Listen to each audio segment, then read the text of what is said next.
আজিৰ ভিডিঅ'ৰ বিষয় এগৰাকী বলিউডৰ অতি জনপ্ৰিয় আৰু প্ৰতিভাধৰ অভিনেত্ৰীৰ ওপৰত তেওঁ হ'ল কংগনা ৰানাৱত।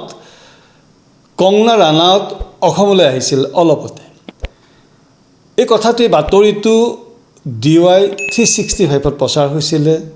তেওঁ লোকেশ্যন চাব আহিছিলে কোনোবা এখন চিনেমাৰ। কোনখন চিনেমাৰ লোকেশ্যন চাব আহিছিলে মই এই সম্পৰ্কে নাজানো, কিন্তু সেই যে অসমলৈ আহি কংগনা ৰানাৱতে অসমৰ যিটো প্ৰাকৃতিক সৌন্দৰ্যত মোহিত হৈ পৰিছিলে, পঞ্চমুখ হৈ গ'ল। আৰু কংগনা ৰানাৱতে কোনোবা এটা পুখুৰীত তো ভৰি ধুইছিলে। সেইটো DY 365ত দেখুওৱা হ'ল বাতৰিত। সেইটোক লৈ ইমান ট্ৰল কৰা হ'ল। সাংবাদিকগৰাকীকতো আৰু ট্ৰল কৰিছে, বা DY 365কো বেয়াকৈ কৈছে। কিমান যে শ কমেণ্ট, কি কমেণ্ট, ইমান নিম্ন খাপৰ কমেণ্ট, মই পাগল হৈ গৈছোঁ। আমি অসমীয়া মানুহে সাধাৰণতে এনেকুৱা কমেণ্ট নকৰোঁ। সেয়া কোনো ইতিহাস নাই, কোনো নজিৰ নাই। কংগনা ৰানাৱতে কি অন্যায় কৰিলে অসমবাসীৰ ওচৰত? ইমান যে বেয়াকৈ কোৱা হ'ল, ইমান বেয়াকৈ কৈছে এই ভিডিঅ'টোত, সেইখিনি ক'বলৈ মই অপাৰগ। কাৰণ মোৰ কি আছে, লাজ আছে, নাকত লাজ আছে, মই ক'ব নোৱাৰোঁ। আপোনালোকে যদি কেতিয়াবা DY 365ৰ সেই বিশেষ বাতৰিটো যদি আপোনালোকে ইউটিউবত চাই, গোটেই কমেণ্টখিনি ওলাব। মাত্ৰ এজন মানুহে ভাল কমেণ্ট দিছে, বাকী চব নিম্ন খাপৰ কমেণ্ট। যে কংগনা ৰানাৱতক আমি বেয়াকৈ ক'বলৈ কোন হয়? তেওঁ ইমান ওখ খাপৰ অভিনেত্ৰী হয় বলিউডৰ, আৰু তেওঁ কমপ্লিট এক্ট্ৰেছ হয়। এগৰাকী অভিনেত্ৰী কমপ্লিট এক্ট্ৰেছ হোৱাটো সহজ বিষয় নহয়। কংগনা ৰানাৱত কোন দিশে পিছপৰা? তেওঁৰ কুইন চিনেমা চাব। কুইন বুলি নহয়, কংগনা ৰানাৱতে আজিলৈকে বলিউডত যিমান কেইখন চিনেমা উপহাৰ দিছে, সেয়া কি হয়? মেজিক। আৰু তেওঁৰ কিমান নেচাৰেল অভিনয়বিলাক। কংগনা ৰানাৱতে কি হয়, কোনো বংশ পৰম্পৰা লৈ বলিউডত খোপনি পতা অভিনেত্ৰী নহয়। তো নিজৰ দম, নিজৰ সংগ্ৰামেৰে তো বলিউডত ভৰি থৈছিল আৰু প্ৰমাণ কৰিছিল যে কংগনা ৰানাৱতৰ কিমানখিনি ওখ খাপৰ প্ৰতিভা। সেই কংগনা ৰানাৱতক আমি অসমীয়াই ইমান বেয়াকৈ ক'বলৈ কিহৰ অধিকাৰ আছে? এগৰাকী অভিনেত্ৰী বা এগৰাকী শিল্পী সত্তাক আঘাত কৰা নহ'লনে? বিভিন্ন দৃষ্টিভংগীৰে আমি কংগনা ৰানাৱতক নিম্নমানৰ বিভিন্ন মন্তব্য দিবলৈ প্ৰয়াস কৰিছোঁ।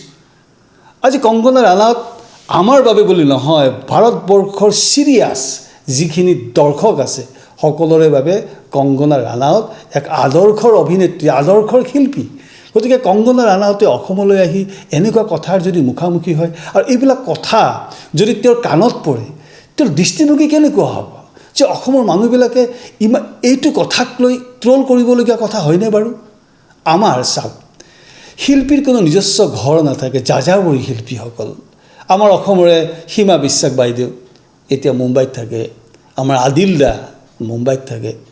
এতিয়া অসমৰ সীমা বিশ্বাস বাইদেউক যদি ঝাৰখণ্ডত গৈ কিবা এনেকুৱা এটা ট্ৰলৰ মুখামুখি হয়, আমাৰ কিমান ভাল লাগিব সেইবিলাক যদি বাতৰি আমাৰ কাণত পৰে। ঠিক তেনেদৰে আদিল দা দিহিঙে দিপাঙে ঘূৰি ফুৰে, আন্তঃৰাষ্ট্ৰীয় পৰ্যায়ৰ এগৰাকী অভিনেতা। তেওঁ যদি বেংগলত বা তেওঁ যদি পাঞ্জাৱত এনেকুৱা ট্ৰলৰ মুখামুখি হয়, কেনেকুৱা লাগিব? গতিকে এই যিটো শিল্পীসকলক আমি কোনোদিন ট্ৰল কৰিব নালাগে। এজন শিল্পী নিৰ্মাণৰ ক্ষেত্ৰত ভগৱানৰ অৱদান থাকে। আজি কংগনা ৰানাৱতক যিটো নিৰ্মাণ বা কংগনা ৰানাৱতে নিজক নিৰ্মাণ কৰাৰ বাটত তেওঁ যে ভগৱানৰ সদিচ্ছা আছে, খাটাং। কাৰণ কংগনা ৰানাৱতক কোনো শিল্পীয়ে আঙুলি টোৱাব নোৱাৰে তেওঁৰ অভিনয়ৰ ইমান ৰিয়েলিটি। ঠিক তেনেদৰে চাওক আমাৰ স্মিতা পাটিল। স্মিতা পাটিল আজি নাই, কিন্তু স্মিতা পাটিল কিমান ওখ খাপৰ অভিনেত্ৰী, মীনা কুমাৰী, শ্ৰীদেৱী, তেনেকৈ সেই অভিনেত্ৰীসকল আমাৰ কি হয়, তেওঁলোক যদিও মৰিছে, তেওঁলোকে অমৰত্ব, তেওঁলোকে আমাৰ মনত কোনোদিন মৃত্যু হ'ব নোৱাৰে। তেওঁলোকে চেলুলাৰত বন্দী হৈ থাকিল। সেই যে স্মিতা পাটিলৰ সেই কালজী অভিনয়বোৰ, মিছ মছলা, সেই চিনেমাবোৰ আমাৰ আজিও মানৱ পটত ভাহি থাকে। ঠিক তেনেদৰে কংগনা ৰানাৱতৰ অজস্ৰ চিনেমাৰ ভিতৰত মই কুইন চিনেমাখন মই 10 বাৰ পৰ্যন্ত চাইছোঁ, তথাপি হেঁপাহ নপলায়। কিমান নিখুঁত কথা কাৰবাৰবিলাক। আৰু ফ্ৰেমত অভিনয় কৰাটো ইমান সহজ বিষয় নহয়, একেবাৰে ৰিয়েলিষ্টিক হ'ব লাগিব। গতিকে কংগনা ৰানাৱত আজি অসমলৈ আহিল। আৰু মই দেখিছোঁ যে আমাৰ মাননীয় মুখ্যমন্ত্ৰী হিমন্ত বিশ্ব শৰ্মাৰ লগতো এটা ফটোগ্ৰাফ দেখিছোঁ মই ইউটিউবত।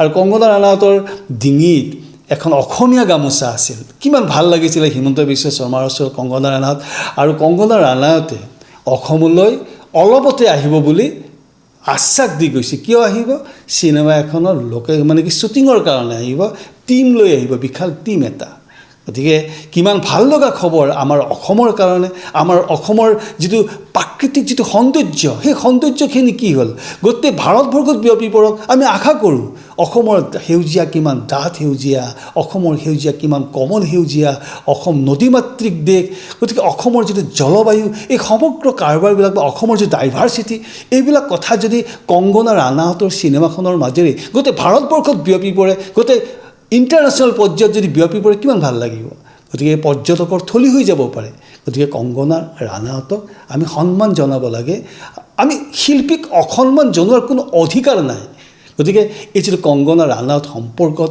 যিটো আজি ট্ৰল কৰা হ'ল মই খুব খুব মৰ্মাহত হৈছোঁ বিশেষকৈ শিল্পীসকলক ট্ৰল কৰিলে মই মৰ্মাহত হওঁ কাৰণ তেখেতসকল কি হয় তেখেতসকল ভগৱানৰ দান হয় সাধাৰণতে কি হয় শিল্পী সাহিত্যিক বা খেলুৱৈসকলক লৈতো আমি গৰ্ব কৰোঁ আমি অহংকাৰ কৰোঁ এতিয়া পৃথিৱীৰ জিঅ'গ্ৰাফী ভাঙি গৈছে কংগনা ৰাণাউত ভাৰতৰ এগৰাকী সাংঘাতিক অসখাপৰ অভিনেত্ৰী আৰু কংগনা ৰাণাউতক আমি সদায় শ্ৰদ্ধা কৰোঁ গতিকে মোৰ যিটো মনৰ যিটো প্ৰতিক্ৰিয়া মই সেইখিনি কথা এই ভিডিঅ'টোৰ মাজেৰে অকপতে স্বীকাৰ কৰিলোঁ আপোনালোকে কেনেকুৱা পালে ভিডিঅ'টো কমেণ্ট বক্সত নিশ্চয় কমেণ্ট কৰিব